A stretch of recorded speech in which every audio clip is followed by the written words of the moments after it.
Today at the LA Auto Show, Lexus has finally brought along the RZ. We've seen this before. This is the 2023 Lexus RZ 450e, the first electric Lexus that they've ever brought to the United States. Now, we've seen this before, but I've never seen it in person. So let's take a deeper dive into what is essentially, sort of, an electric RX crossover. I'll apologize in advance for some of the audio issues that you might be hearing here at the LA Auto Show. There is a ton of RF interference, so it seems like all of our remote mics are just acting up today.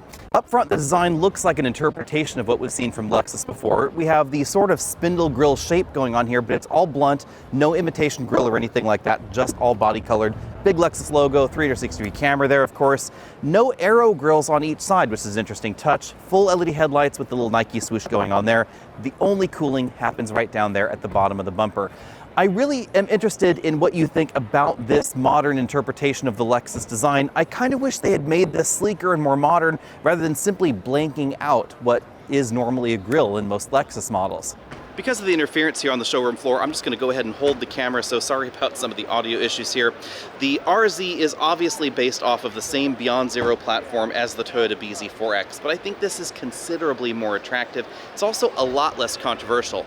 But because of some of the design elements that we find here and the fact that we get more power, this is not going to have the same range as the BZ4X. Just 220 miles of range in the all-wheel drive base version, 196 miles of range if you get the bigger wheels. You can see that we have a modern interpretation of the Lexus signature tail lamps there with that line that runs right across the back.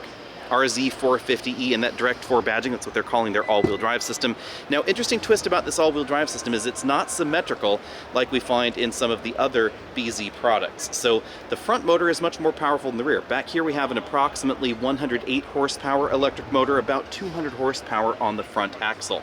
The cargo area appears to be a little bit smaller than we find in the Lexus RX, but it still appears to be pretty usable.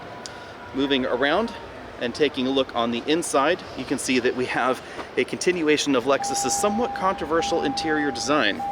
We have a large flowing dashboard, the big LCD infotainment system that we find in other Lexus models. That's a nice large screen there, but kind of small is this screen up here just in front of the driver. Also controversial, the yoke.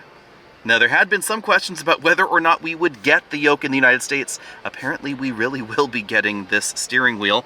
There are regen paddles on the back of the steering wheel. They're kind of small, hard to see, but you can see that down one over there. We get plus over here. Also, some interesting controls on this yoke. We have the headlight controls as a rotary selector right there. That I was not expecting at all. Also, the windshield wiper control over here on this side. The rest of the controls are just variants of what we see in other Lexus models, and the stalks are fairly small right there behind the yoke.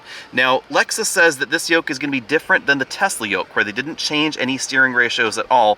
This is going to have an adaptive steering ratio system, so you aren't going to need to turn the yoke quite as much to drive the vehicle around as you would in a Tesla. Down here we have lots of USB-C ports, the new shifter design right here. It's kind of a rotary shifter. You turn it around there for drive and reverse. Two large cup holders there, pretty big storage area. Moving up from there, we have a liquid crystal glass roof, so you can make that opaque or you can make it transparent depending on what you want to do. Looks like pretty decent room in the back. That is definitely one nice thing about this platform, has been that it has a very square and accommodating interior. But another odd thing is that we still don't find a glove box over here on the passenger side. I do think that's a weird omission. Moving into the back seats, two large air vents there, heated rear seats, more USB-C ports, what appears to be pretty decent legroom. I moved this front seat quite far back from me in here. As you can see, I still have lots of legroom left, and pretty decent headroom as well, because even though this moonroof doesn't go all the way back there to the rear passengers' heads, the roofline is pretty high. If you want to get your hands on the new Lexus RZ, these are going to be on dealer lots sometime in early 2023. So now is the time to reach out to your Lexus dealer and try and get on a waiting list for an RZ. But keep in mind, there are going to be longer range options out there. We don't have too many details on the RZ just yet. That's going to be coming soon, and hopefully I'll be driving one of these early next year. I would be willing to bet that pricing is going to be a little bit below some of the alternatives in the luxury EV segment because of the shorter range that we find in the RZ. If you're looking for an around town or commuter vehicle with a lot of comfort, definitely probably high reliability, and of course Lexus's quality guarantees, then you want to take a look at the Lexus RZ. If you want something that's quicker, has more of a rear power bias, maybe is a little bit more exciting, or has 300 miles of range, you are going to need to look elsewhere, however. Let me know what you think about that down there. Hit the subscribe button if you haven't already done so. And of course, stay tuned because hopefully I'll be driving one of these early next year. See all of you later.